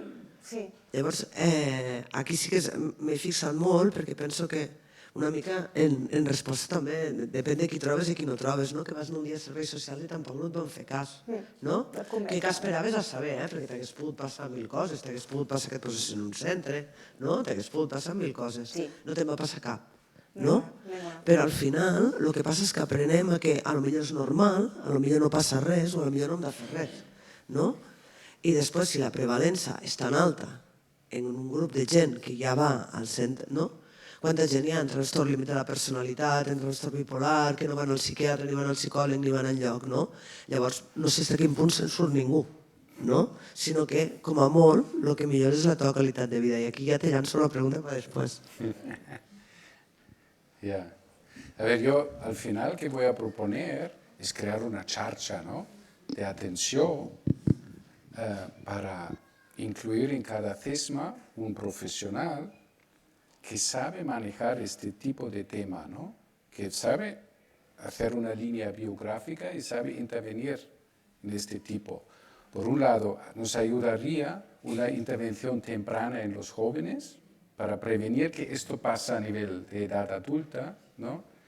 O, como en el caso de Miriam, intentar curar es una gran palabra, ¿eh? No es tan fácil, pero mejorar que ella, y hablamos de poco tiempo, porque esto pasó en septiembre, en enero le di el alta del hospital de día, porque tenemos 3 meses, punto, adeo. Y hoy está sentada aquí. Es cierto también, obviamente, Miriam tiene muchas capacidades. Es una mujer inteligente. Ella ha hecho un trabajo en casa y ni le he dicho, lee esto, le he dado unas ideas. Pues igual este libro te podría interesar, pero ella ha tenido muchas ganas de autoayuda también, que fue muy complementario y muy importante también el proceso de controlar todos los síntomas. Pero al final, lo ideal sería en Cataluña crear una charcha en los Pirineos, Girona, donde sea, ¿no? En el sur, donde la gente tiene acceso a esto, a un profesional, mental health professional, en inglés, ¿no? Alguien que sabe manejar estos temas. Porque la realidad es, psicólogos, algunos más, pero psiquiatras ni hablamos. En España, los psiquiatras no tienen la obligación de hacer una formación en psicoterapia. Es uno de los pocos países en Europa donde no tienen la obligación de hacer una formación psicoterapéutica. Ahora los jóvenes son listos y se forman, obviamente, pero de forma voluntaria, pero no tienen que hacer esto. Y esto hay que cambiar ya, están en el proceso, pero es un proceso ya de varios años, de cambiar esto. En Alemania, obviamente, si tú quieres ser especialista en psiquiatría, tienes que elegir una orientación psicoterapéutica. Nadie te obliga a una u otra, pero tú tienes que hacer esto. Y tiene mucho sentido, porque tenemos que manejar pacientes complejos de forma adecuada. Marta? Moltíssimes gràcies per el testimoni i per la professionalitat. Jo entenc que tu has anat creixent, per tant, deus haver vist un pediatre. Com el pediatre, des que tu neixes fins que tens 18 anys, en principi el pediatre hauria d'haver notat alguna cosa. Si verdaderament tens unes angines, jo penso que també deus haver anat al ginecòleg. Jo també penso que, o no, però també penso que has estat escolaritzada. Has anat amb alguna activitat extraescolar? No sé, És a dir, el que em sobta molt és que ningú se n'hagi donat d'alguna cosa que t'estava passant tan bèstia com que t'apallissaven cada dia. No hi ha veïns, no hi ha profes, no hi ha ningú, ni amb una activitat extraescolar que pugui veure que alguna cosa no passa. Perquè pots posar-te una màscara, però, home, m'entens? Per tant, jo penso que la xarxa va molt més abans. Jo entenc que els CESMAs i els CESMICs han de tenir, sobretot això, l'Ester Cabanes ho coneix perfectament, tots els seus, que diu, tots els meus tenen un problema traumàtic, perquè estan en la dgaia i per tant en un moment determinat algun problema hauran tingut que els hi ha partit absolutament la vida i per tant aquí ella ja ho treballa molt abans. No seria possible directament ja, i tal com estem veient que va el món, que verdament els pediatres tinguessin alguna pista. Però és que jo penso que fins i tot els profes han de tenir alguna pista de que aquesta noia no fa els deures, de que aquesta nena no ve, de que aquesta nena no té esmorzar ni dinar, de que aquesta nena no la ve a buscar ningú, de que arriba tard cada dia. Quin país és aquest que no són capaços d'aturar i dir, bueno, anem a mirar a veure què li passa. És a dir, em sobta, i si t'ha passat a tu deu haver passat a molts, no? Que no és qüestió que esperi fins als 17, als 18 o als 19 anys a anar a un CESMA, sinó que segur que alguna cosa hauríem de veure. I per tant, jo crec que, per descomptat, en el CESMA, jo penso que també en el CESMIC, perquè tot comença sense dormir, amb trastorns de conducta alimentària, amb el que sigui. És a dir, tu no saps mai com reacciones davant d'un trauma d'aquest tipus, no? I que, per tant, fins i tot el CESMIC, no? I llavors ja directament que en la carrera de psiquiatria hi hagi una assignatura que quedi molt clar, perquè tal com estem vivint ara, la pandèmia ha estat un trauma per moltes persones i per tant arriben ja a l'adolescència que molts opten per suïcidar-se sense saber que suïcidar-se vol dir que no apareixeràs mai més. És a dir, el concepte de suïcidi en un nen de 13 i 14 anys no és el mateix que tenim nosaltres, però això li ha provocat un intent de suïcidi. Jo penso que tenim una generació que està creixent ara en què hi haurà molts més traumes, perquè la societat apreta molt, perquè la societat exigeix molt i perquè ells se senten absolutament indefensos i no poden lluitar contra tot això. I penso que el trauma serà, a partir d'ara, no el trauma que ha patit ella d'aquesta manera, però altres traumes que aniran provocant que la societat sigui molt més complicada. I per tant jo crec que la xarxa l'hauríem de fer verdaderament, entenc el teu i per tant posem-lo, CESMIC i CESMA, però què fem abans? I sobretot en les escoles. No sé, com et senties tu a l'escola? Tu creies que l'escola entenia perfectament? No veia, et dic l'escola com pot ser ara, no sé si anaves a l'institut, perquè ara a partir dels 12, però suposo que en aquell moment anaves a FB o a l'institut, no hi havia ningú que pogués demanar-te, escolta, o no tenies cap referent per dir socorro, no sé, Sí, és un tema llamatiu en aquest cas meu, perquè a més sí que em van portar a part amb una psicòloga a través d'algú. I jo és que era una nena molt llesta i no sempre ho feia servir per bé. Llavors jo amb aquesta psicòloga, jo no sé si tindria, no sé, no a 8, no sé què tens, 14, 15 anys? Sí. Sí, mitjans de 8. I jo la vaig portar quan em vaig voler. Directament vaig sortir de la visita i va dir als meus pares aquesta nena l'ha dut a l'escola. Això és el que jo havia provocat tanta visita, però és que jo era una nena en aquell moment que no en absolut sabia el que era el millor per mi. Jo l'únic que volia era fugir de tot. I avui dia em dic, ostres, com pot ser, no? No, en el meu cas no va haver... No perquè em vaig aïllar molt.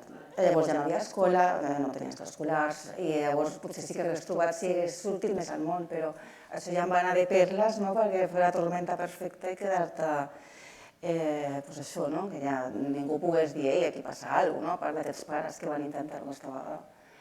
I respecte al que dius, estic totalment d'acord, realment jo veig també que cada vegada la vida és més estressant, no només hi ha traumes per maltractament, sinó per carències, i tot és molt més complicat. Jo tinc una nena de 13 anys i realment sí, i m'ha explicat coses del col·le i I realment a mi em sobta molt que no hi hagi una assignatura ja de salut emocional.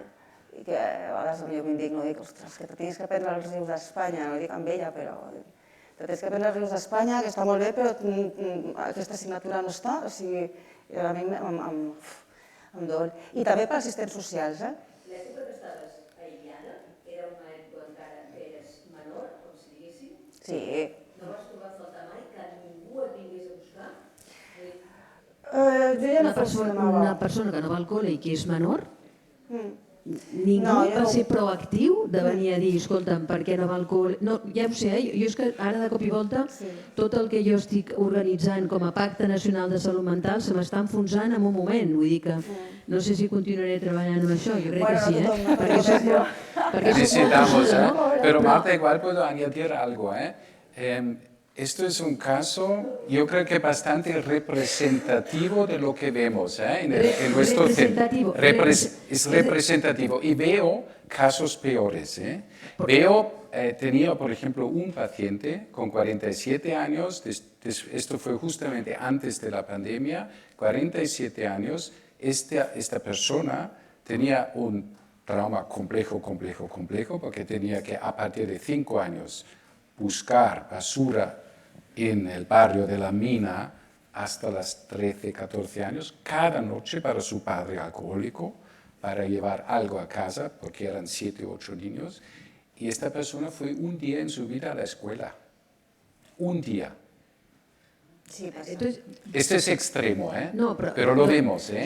perdoneu, ja acabo, És a dir, això que dius que és representatiu, és a dir, la societat, és a dir, l'administració i la societat no són proactius per anar a buscar totes les persones que, si no venen, no fem res, no? Yo creo que hay un cambio, seguro que hay un cambio muy importante, pero hablamos desde hace 40 años, hablamos desde hace 30 años. El trauma es algo que tenía un estigma brutal. Ahora la gente me dice, Benedict, tú con tu trauma, todo es trauma. No, no es así, no todo es trauma. Si marcamos límites en una educación hacia nuestros hijos, esto no es un trauma, obviamente. Pero todo esto que he mencionado antes, obviamente son eventos traumáticos y todavía no hablamos suficientemente de ello. Por eso este tipo de evento para mí es fundamental, para hablar más, que Miriam puede dar un testimonio también ella misma de esto. Pero había yo cuando hice la formación como psiquiatra, nos decían en Múnich, esto es inventado, esto no existe, no tienes que hacer nada, ignorar esto. Y muchos piensan esto todavía.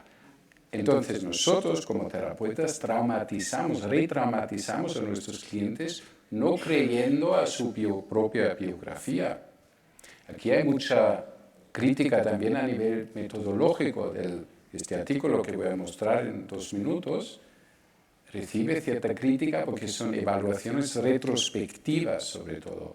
Entonces, cojo un paciente con 25 años, ¿qué te ha pasado con 5 o 6 años? Y dicen, es la memoria, falla, esto no es cierto. Pero yo, desde el 16 que trabajo con pacientes cada día en el Centro Forum, he tenido un caso y todavía no lo tengo claro si esto era verdad o no. Un caso. Todos los demás no tengo ninguna duda que esto que me cuentan es real, porque no tienen ninguna necesidad de inventar algo. Y si alguien inventa algo, también es patológico y necesitan ayuda. No tengo ninguna duda, pero el tema es, estamos creciendo en el ámbito del tema trauma. Ahora hay un trauma complejo, perfecto, lo necesitamos, pero necesitamos más. Tenemos el trastorno de desarrollo traumático, etc. Necesitamos este diagnóstico también para poder ofrecer un diagnóstico a nuestros pacientes adecuado. Y nuestro estudio muestra que es un factor de riesgo transdiagnóstico. Independientemente de la patología mental, quien ha vivido algo como Miriam tiene 3 veces más probabilidad tenía que hablar con un psiquiatra alemán, que no es fácil. Pero esto es la realidad, es transdiagnóstico, ahora lo puedo explicar un poco en detalle. ¿Qué significa esto? Pero es un mensaje importante, es un poco revolucionario también, porque obviamente queremos genes que explican esto, podemos curar vía genética, tema genético, neuroimagen, neuromarcadores, y es importante, esta investigación es muy importante, pero no ayuda si tengo que ayudar a ella. No me ayuda, porque no puedo ponerla en una resonancia magnética, me ayuda a nivel clínico, no me ayuda. Entonces tenemos que revisar la biografía de cada uno. Y veo realmente pacientes que pienso, y nadie ha dicho nunca nada. Pero es muy difícil también para la gente porque no quieren ver la realidad muchas veces.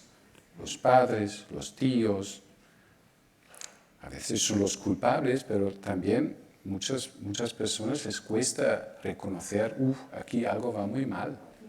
Queremos ver que vemos. Y cada uno crea su propia realidad.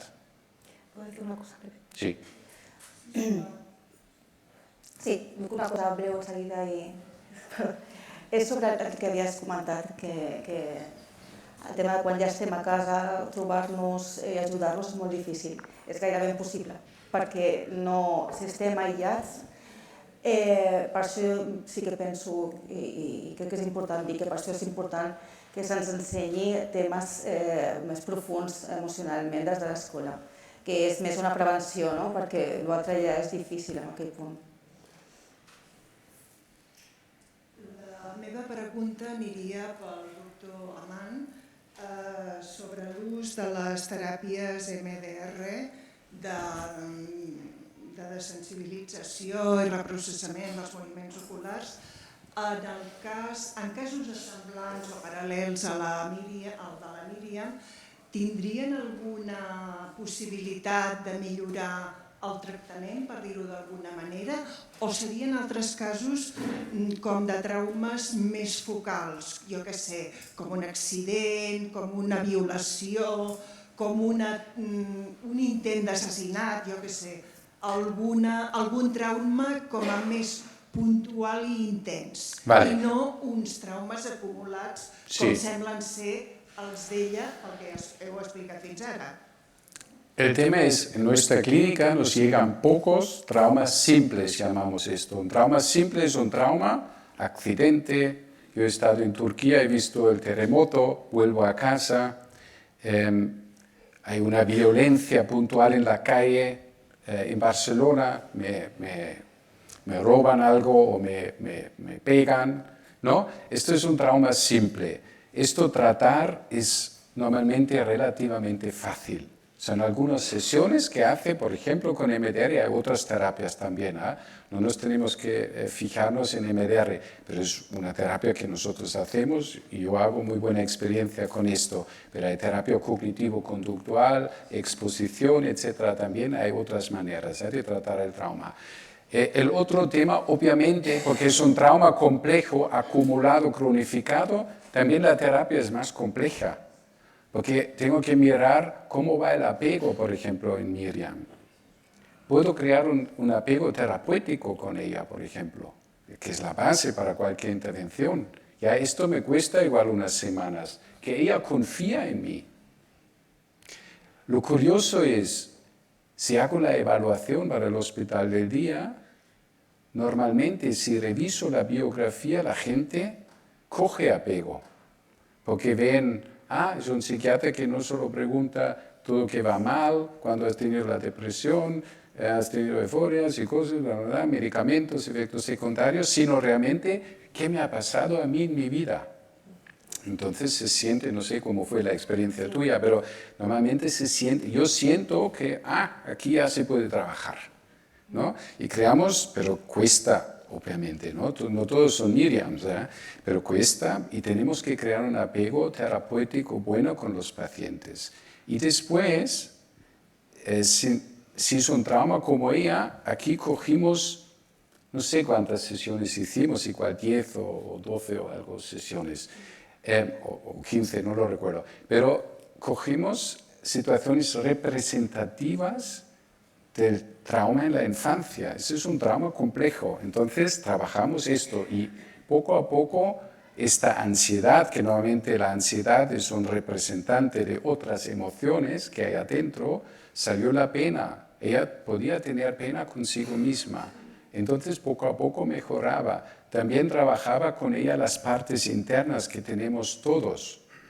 Parte que aparentemente funciona si estamos trabajando, por ejemplo, pero también este tipo de persona tiene una parte muy dolida y otras partes, una parte punitiva, lo haces muy mal, aquí vienen muchas cogniciones negativas, entonces tenemos que crear conciencia de las partes internas en los pacientes. Y si tenemos esto, normalmente podemos trabajar bien, pero no todos tienen una evolución como Miriam. Esto es claro también, no somos magos. Y a veces tenemos que ingresar varias veces los pacientes en el hospital de Dios porque tenemos 3 meses. Pero yo tengo en la privada pacientes durante años, porque necesitan un acompañamiento durante años. La farmacoterapia no hay ningún problema, que toman 20 años un fármaco, pero psicoterapia 3 meses. ¿Por qué? ¿Quién dice esto realmente? Mucha gente que no tiene un apego en otras áreas necesitan un apego terapéutico durante mucho tiempo. Después, obviamente, queremos dar el alta, ¿no? Y vida propia, y tú puedes. Pero muchas veces necesitamos un acompañamiento más largo también, ¿eh?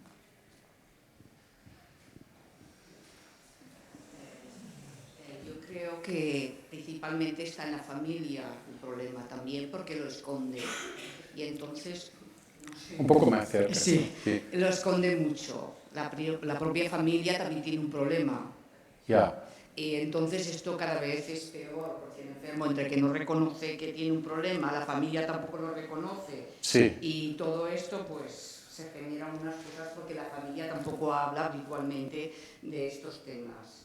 Sí. Y lo esconde. Sí. Entonces, para mí, el peor problema es la familia. Sí. Es decir, y tenemos que empezar por trabajar las familias. Sí. Y a partir de ahí el enfermo, pero sobre todo las familias es primordial. Tenemos que hacer ambos, ¿eh? Porque tengo que recoger ella donde está y tengo que ayudarla. Pero voy a hablar con los padres, si puedo, o con familiares, si puedo, y si puedo intervenir, pero no tenemos tanto tiempo tampoco para curar toda la familia. Pero obviamente 85% de los traumas interpersonales pasan en la familia. Casi todos, ¿eh? Seguramente que aquí hay muy pocos familiares de enfermos. Seguramente que aquí en esta sala hay Sí, muy pocos. sí. Y tendrían que estar aquí. Tenemos el gran reto con la familia es que no vamos a crear culpabilidades en las familias. No culpables, no, pero No. reconocer cosas. Sí, pero podemos, porque ¿qué pasa? En realidad, ¿qué pasa? Es un tema transgeneracional. El trauma se hereda a la otra generación y se traspasa. La hija de ella está muy protegida ya, porque el trabajo que ha hecho Miriam era espectacular y muy probablemente interrumpe esta dinámica transgeneracional. Entonces, aunque sean los padres que han causado esto, tenemos que ayudarles a ellos también. Y, obviamente, al paciente. Vale, continuamos, ¿no? Un poco más. No sé cuánto tiempo tenemos. Gracias, Miriam.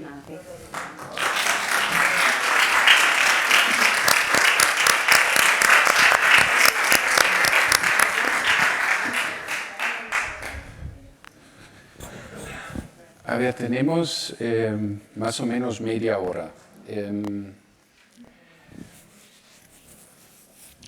Ahora quiero presentar este trabajo que hicimos, ¿no? Y el tema aquí al final es por qué alguien tiene una patología mental o no. Y la palabra es aquí multifactorial. Obviamente hay una base genética, hay una predisposición genética en los trastornos mentales. Esto no hay ninguna duda. El problema es que no nos sirve a nivel individual realmente usar fármacos en la mayoría de los pacientes para también estabilizar a los pacientes. esta es la parte genética, pero hay otros factores también que juegan un papel muy importante a nivel de ambiente. Se sabe, por ejemplo, si alguien vive en la ciudad, tiene más probabilidad de tener un trastorno mental que en el campo. Es así, porque es más estresante. Todo lo que asumimos aquí en la ciudad es un estrés para el ser humano.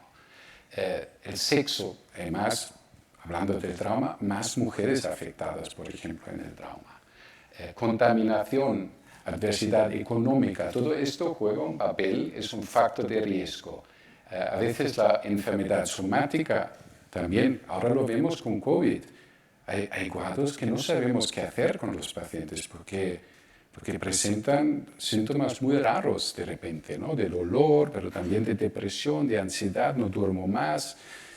Y a veces llegamos a límites. ¿Qué hacemos con estos pacientes? Obviamente el consumo de tóxicos, de cannabis, fumar cannabis de 12 hasta 16, 17 o más tiempo, es un factor de riesgo que puede aparecer un cuadro psicótico, por ejemplo, una depresión, un aplanamiento, no hago nada, estoy en casa todo el día y fumando cannabis. Pero también tenemos que preguntarnos por qué alguien consume tanto cannabis, cocaína, heroína, etcétera, anfetaminas. Y muchas veces, y esto ha mostrado un estudio nuestro también, porque hay un tema de trauma allí también de base. Para evadir no tengo que pensar y me libero de todos estos problemas, ¿no? Y después, nuestro tema, trauma psicológico. Entonces, yo creo que en 2018 empezamos a pensar en este artículo, porque hay muchos artículos que muestran esta patología hay trauma, esta patología hay trauma, y esta patología también, pero nadie ha hecho un resumen de todo esto. Nadie ha hecho que llamamos en inglés umbrella meta-análisis, una meta-análisis de paraguas, resumiendo todos estos datos. Entonces decidimos, vale, vamos a hacer esto, y después de repente se publica este artículo y me llaman constantemente para hacer entrevistas, etc. ¿Y qué pasó? Es esto, ¿no? Artículos en catalán, muchos, menos mal,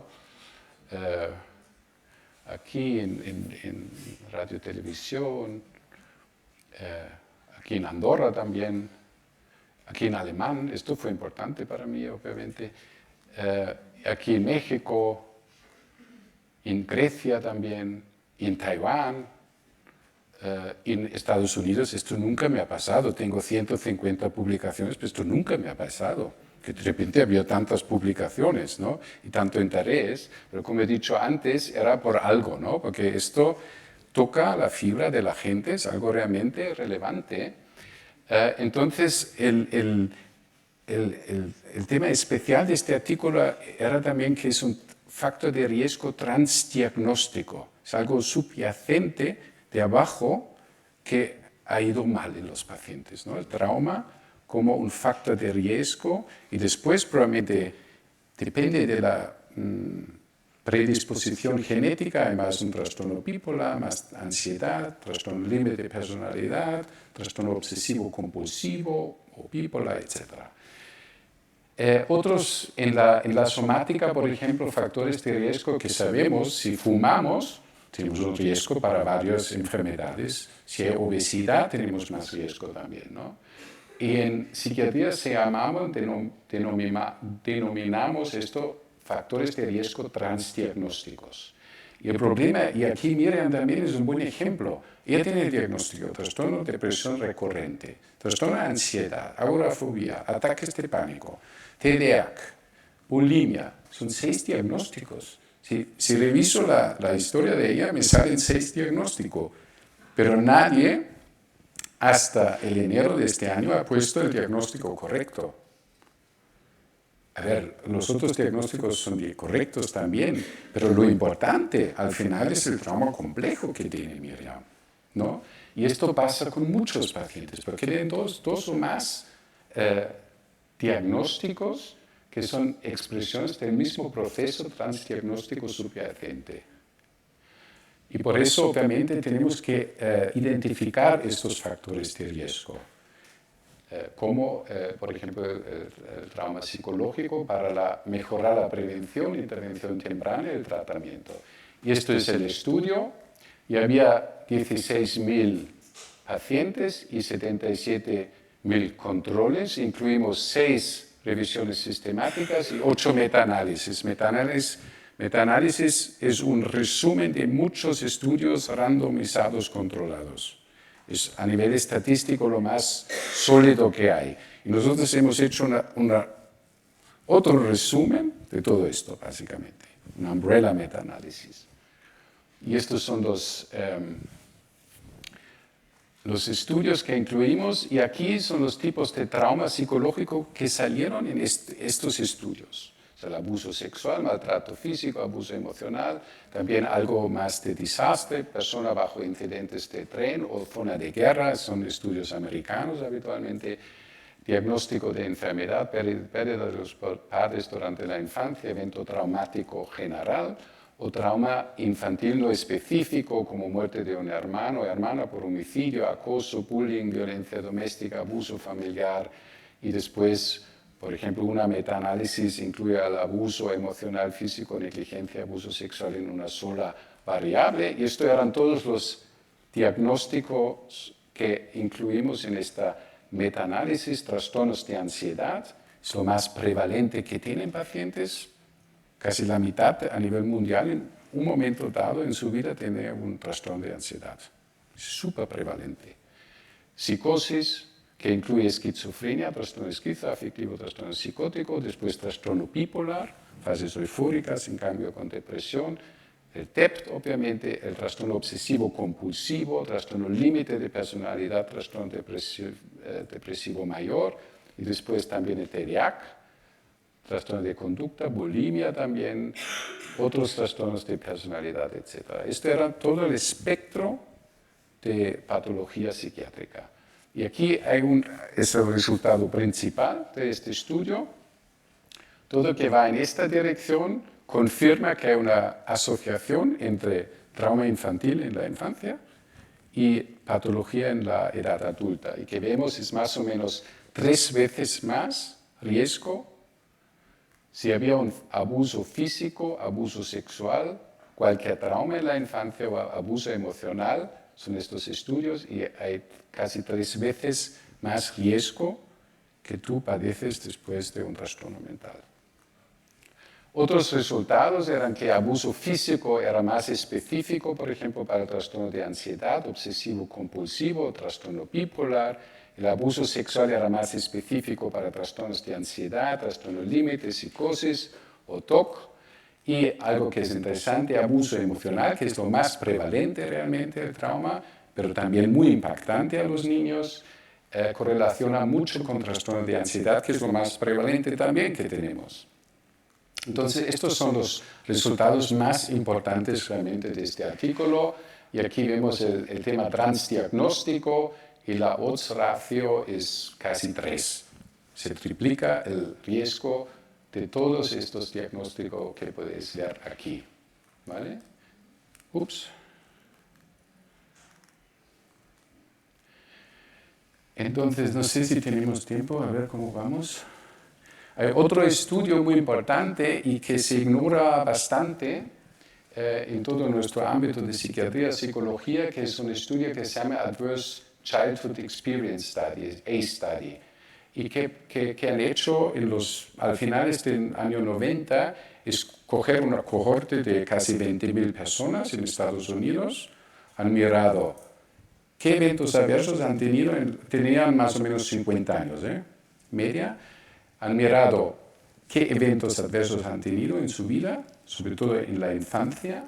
Son todos estos: abuso psicológico, abuso físico, abuso sexual, negligencia emocional, etc. Todo esto que podéis ver aquí. Y después han hecho algo prospectivo, han mirado qué tipo de patología a nivel somático, a nivel mental, a nivel legal, social, cómo van. Y han separado los grupos entre los que han tenido eventos traumáticos en la infancia y otros que no. Y los resultados más importantes son, hay Estas consecuencias psiquiátricas son depresión, alucinaciones, ansiedad, pánico, disociación, flashbacks, intentos de suicidio, problemas de sueño, dificultad en control, la rabia, la ira, alteraciones de la memoria, alcoholismo y abuso de drogas y fumar. ¿Vale? Y aquí, por ejemplo, vemos que hay un efecto acumulador. Cuanto más eventos adversos hay, más probabilidad que fuman. Que han tenido 6 o más, fuman más. Y esto es verdad para cada variable. Es un efecto acumulador. Cuanto más eventos han vivido, más depresión tienen, más ansiedad. También más obesidad, más inactividad física, repetición del trauma original, más autolesiones, violencia interpersonal, embarazos no deseados. Y después, que sale en el título de la presentación, también hay un impacto importante a nivel somático.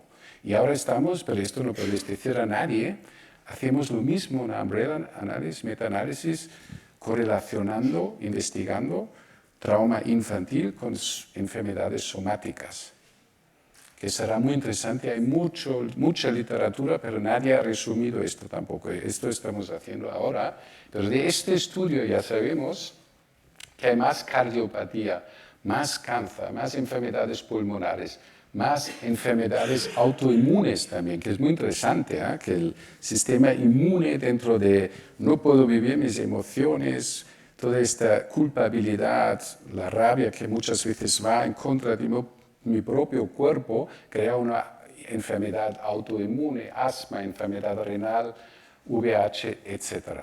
Una salud somática mucho peor si has vivido eventos traumáticos en la infancia. Y después, obviamente, también a nivel social, legal, hay mendicidad, prostitución, por ejemplo. Violencia, conducta delictiva, incapacidad para mantener un empleo, frecuente uso de servicios de salud, correccionales, servicios sociales, violencia de género, también aquí hay algo muy importante que hay que trabajar. Y que he mencionado antes, la transmisión generacional del trauma, gran problema, porque hay cambios epigenéticos del trauma, entonces se traspasa a la otra generación. Esto se sabe de estudios también. Y si miramos, por ejemplo, esto es en Canadá, cuánto trauma había en la gente que está en prisión actualmente. Y podéis ver, cualquier abuso en la infancia en mujeres 65%, hombres 35%. Prevalencia abuso sexual 50%, en mujeres 21% en hombres. Prevalencia abuso físico 47%, abuso emocional 50%. Negligencia 51% en mujeres, 42% en hombres. Y no sé cuánta terapia focalizada en el trauma ofrecen en la prisión. No lo tengo claro. El otro día me invitaron a una conferencia forense también y ahí me decían, muy poco, pero deberían hacerlo más también. Y aquí es una conclusión de todo esto, las consecuencias. Tenemos trauma impersonal, trauma interpersonal sobre todo, pero también trauma de apego, desarrollo. Si no tenemos apego, hay un gran problema, porque dependemos de los demás. Necesitamos un apego seguro. Y si no había, lo chulo es, con la terapia podemos crear un apego, porque vamos a fortalecer el propio yo, la propia parte adulta que puede coger esta parte.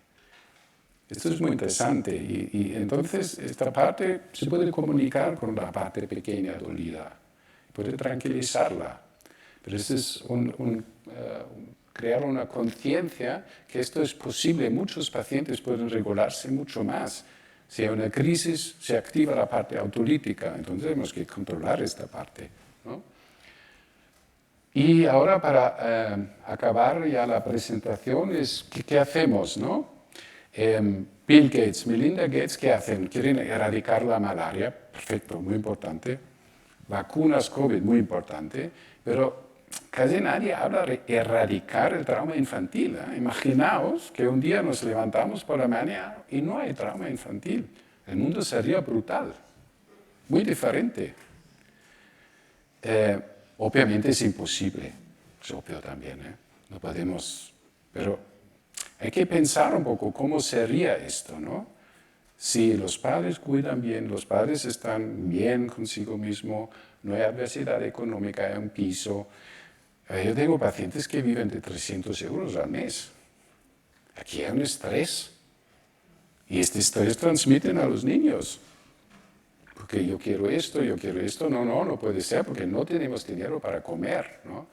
Entonces, obviamente es muy complicado, pero yo creo que hay que poner esto realmente en el foco porque hay consecuencias en todos lados, a nivel de salud, legal, social, en todos lados. Entonces, siempre hay obstáculos, obviamente. Esto es mi propia experiencia. Personal sanitario es escéptico. Este trauma existe, es exagerado, no lo creo. Entonces tenemos que hacer psicoeducación y comentar también qué evidencia científica hay. También el propio síntoma del trauma, la evitación está allí en nosotros como terapeutas también. Evitamos, porque no es fácil trabajar cada día el trauma de la gente, porque son traumas bestiales a veces. Son traumas muy duros.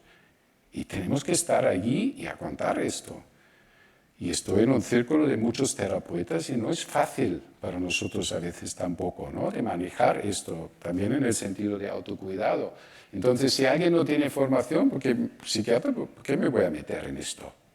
No lo hago. Pero yo creo que tenemos que motivar a la gente para realmente revisar mejor la biografía de cada uno y trabajar estos eventos. Obviamente todo esto solo es posible si hay una inversión importante a nivel político, social, etc. Si no, o hay una fundación enorme, o Bill Gates piensa, esto es importante, vamos a poner mucho dinero en esto. Y seguro que sabéis que hay 6 psicólogos por 100.000 habitantes en España. En Alemania hay 42 por 100.000 y todavía una lista de espera de medio año. En España hay 6 psicólogos. Psicólogos clínicos. Peers. Este es otro tema que... Muy problemático. Pero no depende de nosotros hacer peers. Lo sé. Pero este es... No puedes decir... Ya, lo sé. Que se formen en España. Pero si sois psicólogos... Claro, hay un mercado paralelo, gente que tiene dinero se pagan su psicólogo privado. No, que no son sanitarios, pero muchos de ellos valen mucho porque tienen una formación excelente en el trauma. Y hacen un trabajo brutal. Yo trabajo mucho con ellos y funciona muy bien, porque también soy un psiquiatra que obviamente yo pauto medicación y es muy importante. Con sentido, pero pauto medicación, y ellos saben que yo aprecio el trabajo como psicólogo, entonces me deriva a pacientes. Mira, por favor, igual necesita un poco de medicación, y trabajamos muy bien. Esta dicotomía entre psicología y psiquiatría no tiene ningún sentido, ninguno. Entonces, esto es un posible obstáculo, obviamente, también, y a nivel político también tenemos un problema, porque quieren la reelección. Y un plan de más medio-largo plazo es difícil de comunicar a la gente porque quieren siempre resultados ya, pero necesitaríamos esto. Entonces, el problema obviamente es multifactorial y muy complejo, es psicosocial, es psicosomático, psicolegal, etcétera, etcétera. Y necesitaríamos, esto fue el otro día y me asusté también, 1 de cada 3 menores está en riesgo de pobreza en Cataluña. 1 de 3 es mucho. Y me imagino cómo es la casa de cada uno de estos 3. Hay aquí una predisposición hacia el trauma ya. Si no tienen para comer, ¿cómo es allí? Entonces, es una tarea yo creo que muy compleja y que requiere inversión y una colaboración estrecha entre todas estas áreas de pediatría. Yo creo que pediatría es fundamental porque todos llegan allí al final. Y aquí debería estar ya alguien. Entre nosotros, y tenemos que mejorar psicología, psiquiatría, educación, yo pondría 2 especialistas en trauma en cada escuela. Y no para solamente aconsejar un poco, ¿qué hacemos? Hay algo un poco una dinámica difícil, sino realmente intervenir allí ya con los padres también. Porque esto sería bueno aquí, intervenir fácil. ¿Por qué no venís un día? Hablamos un poco. Intentamos entender qué está pasando allí, porque en la escuela deberían ser la mayoría, por lo menos, de los niños. Y entonces sería muy interesante, instituciones sociales, como Gaia también, obviamente, legales y fundaciones que quieren invertir en este tema. Hay un programa de la OMS que es interesante también, yo creo, Inspire se llama, son 7 estrategias para poner fin a la violencia contra los niños, niñas, pero ellos ya dicen que son más eficaces cuando se ejecutan como parte de un plan integral, multisectorial, que promueve las sinergias entre ellas. Es importante poner esto dentro de algo, un concepto global, y también poner, lo ideal sería entre los países, obviamente, pero bueno, podríamos empezar en Cataluña, ¿no? Y aquí hay 7 estrategias. Uno es más justicia, leyes, que se cumplan las leyes, es importante. Normas, valores, esto es más salud, educación, bienestar social. Después, seguridad en el entorno, reducir la violencia mediante actuaciones específicas en las zonas críticas, la mina, por ejemplo, Besós, Barceloneta es complicado también. Bienestar social, salud, para padres, madres, cuidadores reciben apoyo fundamental, porque yo también, para mí, el primer hijo fue complicado. ¿Cómo hago todo esto de repente, no? La educación es muy exigente también. Y ahora si alguien está un poco inestable, o no duerme, o tiene cambios del ánimo, la educación se convierte en una pesadilla, porque tenemos que estar constantemente allí y dar un apego seguro a nuestros hijos. Y después también, obviamente, finanzas, trabajo. Ellos dicen directamente también apoyar con dinero efectivo a estas familias que tienen problemas. Respuestas de los servicios de atención y apoyo, esto sería de Gaia, por ejemplo, educación y aptitudes para la vida en el sector de educación. Aparte de esto, a nivel de intervención, a ver si tengo más tiempo, sí, un poco más. Yo creo que tenemos que crear con este tipo de sesión como hoy más conciencia en la población general, obviamente, pero también, sobre todo, en los profesionales de todos los sectores de salud. También hay ya actividades, obviamente, que son muy buenos, protocolos, por ejemplo, en el deporte, para prevenir aquí temas de abuso sexual. No sé si cumplen siempre estos protocolos, no lo sé, pero yo creo que es buena iniciativa, hay que empezar con este tipo. Identificar y apoyar niños vulnerables y también potenciar e incluir evaluaciones e intervenciones de psicólogos a nivel individual y familiar en las escuelas y en las CAPs de pediatría, que haría yo personalmente. Obviamente es muy complicado porque requiere personal que no tenemos, requiere dinero que no tenemos, pero por lo menos podemos pensar y jugar con esto y añadir expertos en trauma e intervenciones focalizadas en traumas en cada CESMA y CESMIG.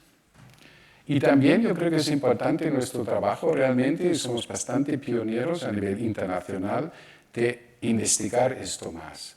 Porque si no investigamos, si no publicamos, la psiquiatría no le interesa. Porque dice, no hay evidencia científica, no me interesa este tema, déjame con tu trauma. Pero con este umbrella metaanálisis, por ejemplo, dejamos una huella, ¿no? Dejamos algo y con cada publicación que podemos hacer en este ámbito de trauma psicológico dentro de la psiquiatría va bien para crear más conciencia. Yo me doy cuenta que los opinion leaders, la gente que mandan en la psiquiatría en España, ya hablan más del tema trauma. Se incorpora más, hay más conciencia de esto, que es un buen camino. Y obviamente el apoyo social es fundamental para nuestros pacientes. Tienen que dar la oportunidad al cerebro que no todos los seres humanos son malos. Tenemos que reintegrar a nuestros pacientes. Esto te envié también, Esther, una guía para profesionales en la salud qué hacer o no hacer con niños que están en peligro. Eso es muy útil, esta guía, el 22, es muy bueno. También para directamente una intervención para los profesionales de CAIA que tienen contacto con niños vulnerables potencialmente traumatizados. Entonces, por un lado necesitamos prevención, por otro lado necesitamos la intervención en la edad adulta o adolescente. Cuanto más temprano, obviamente, la intervención mejor para nuestros pacientes. El otro día vi esta imagen de las vías romanas mayores. Pensaba, ¿cómo lo han hecho esto los romanos? Han creado unos caminos. Es toda Europa esto. Aquí, España, Cataluña, aquí, Múnich, más o menos. Tenemos aquí una red. ¿Cómo lo han hecho los romanos? Y pienso, si ellos han podido hacer esto, ¿por qué nosotros no podemos hacer algo parecido? Una charcha de atención y detención, tratamiento, trauma psicológico. Esto sería algo muy interesante. Si podemos, como país ejemplar, Cataluña, y crear realmente en todos lados, no solamente en Barcelona, en cada servicio, aquí alguien, un profesional, que trabaja en esto. Y acabando con Nelson Mandela, la seguridad y la protección no surgen por casualidad, son el resultado del consenso colectivo en la inversión pública.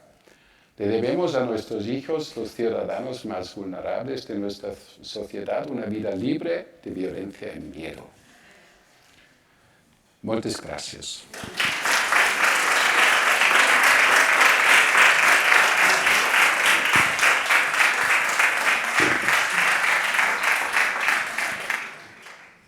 Bueno, bé, moltes gràcies a tu, no? Bé, no sé si teniu, ja mos queden només 10 minutets, si teniu alguna pregunta que vulgueu fer al doctor. Sí? Digues. Primer, si Alice Miller, l'autora que va posar el tema si deia que si Alice Miller, com a autora psicòloga que va posar com el tema del trauma en la infantesa sobre la taula ja fa moltes dècades, que evidentment suposo que li faltava l'evidència científica, però si és una cosa que forma part de l'horitzó i el risc que suposa com que sigui una moda, que ens agrada com trobar com la solució i al cap d'un temps oblidar-ho, doncs això, si podrem vèncer aquest oblit. Després, si podrem accedir al material que ens heu posat, o sigui, d'alguna manera... Sí, lo envío como PDF, ningún problema. Perfecte. Sí. I en tenia un altre i se m'ha anat, o sigui que comencem per... A ver, la moda, normalmente, ¿qué pasa con la moda? Es una contrarreacción, ¿no? Yo creo que había una negligencia hacia el trauma durante muchas décadas. Esto no existe, no cuentas historias, tu memoria no funciona, etc. Entonces yo creo que estamos también empujados por el tema COVID, que fue un trauma colectivo brutal para toda la población, básicamente. Después nos recuperamos del COVID y ya viene Putin. Putin está tenemos estos terremotos horribles en Turquía. Entonces, yo creo que hay un efecto un poco que el trauma tiene más espacio. Puede ser que hay gente que piense que es una moda y que todo es trauma, pero yo creo que estamos todavía en un nivel muy deficitario. Yo no veo el peligro de la moda realmente del trauma. Tenemos que hacer mucho más. El servicio público en un hospital psiquiátrico tiene que incluir esto. Y no lo hacen, pero no lo hacen.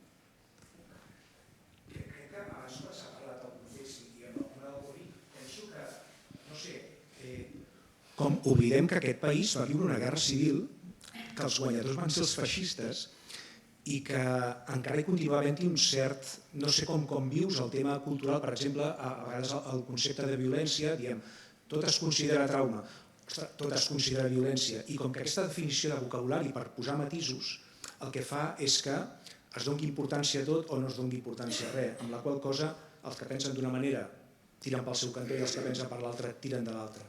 Potser el que ens falta és això, un vocabulari que els científics podeu aportar, per poder tenir, això, donar diagnòstics o senzillament aclarir-nos i veure per on hem de trobar solucions.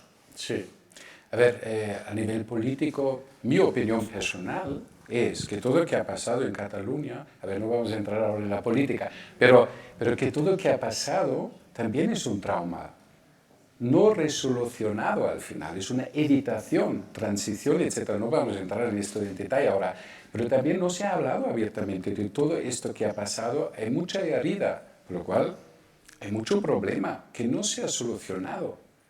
Y sí tiene que ver con el trauma también, porque esto se traslada de generación a generación. Tu abuelo ha fallecido, le ha matado, es un trauma también, ¿no? Ahora no recuerdo qué me has preguntado más. ¿Cómo de? Ah, vale. Sí, sí.